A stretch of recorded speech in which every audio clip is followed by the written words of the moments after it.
counter-reform struggle in Ethiopia is manifesting itself in form of proxy violence instigation to bring about conflict between different community groups in different parts of the country, among other forms. This past week violence erupted in northwestern Ethiopia affecting communities. Chilga district of central Gondar region was in security crisis following a manufactured conflict which is intended to be depicted as a Amhara-Kimant conflict. The damage is a serious one.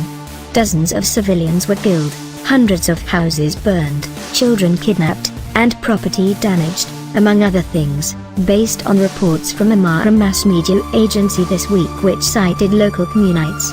Ethnic Amhara opposition party operating in the region, and beyond too, National Amhara Movement NAME, and Amhara Democratic Party, which is governing Amhara region of Ethiopia, are on the same page in that groups operating in the name of Kimant Identity Committee are instigating proxy conflict between ethnic Amhara and Kimant, people that have lived together for ages.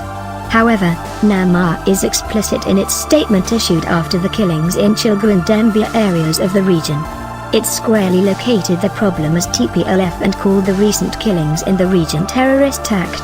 As well, NAME went on to demand the federal government to scrap Tigray People's Liberation Front TPLF from the list of legally registered political parties on grounds that it is inciting violence in different parts of the country. The regional government did not explicitly link the problem to TPLF but connoted it, rather.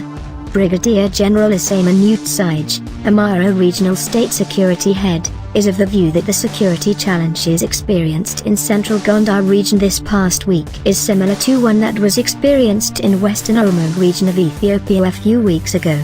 In fact, many Ethiopians seem to believe that in the case of the violence in Oromo region of Ethiopia, the Oromo Radical Ethno-Nationalist Group, OLF, was used. But General Asamnu is explicit that those who are operating in the name of Kimant, also written as Kimant, do not have representation of the aforementioned group and that it is backed by groups outside of the region with a motive to make the region a conflict zone. Based on reports from Amhara mass media agency, and it spoke to local people affected by the violence this week, the groups that launched the attack are well armed, including group weaponry. Today, relative peace is restored in the region, although there are still pocket areas living tension in Chilga, Dembia and Koladaba areas. Central Gondar Police Department head, Anayuz Yud, told AMA that 53 suspects are arrested in connection with the violence and more than 29 weapons are seized.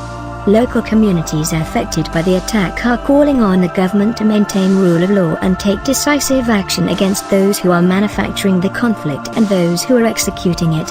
Yet, the regional government on its part says that it needs the support of the community so as to take measures by exposing those elements working on a project of making the region a war zone.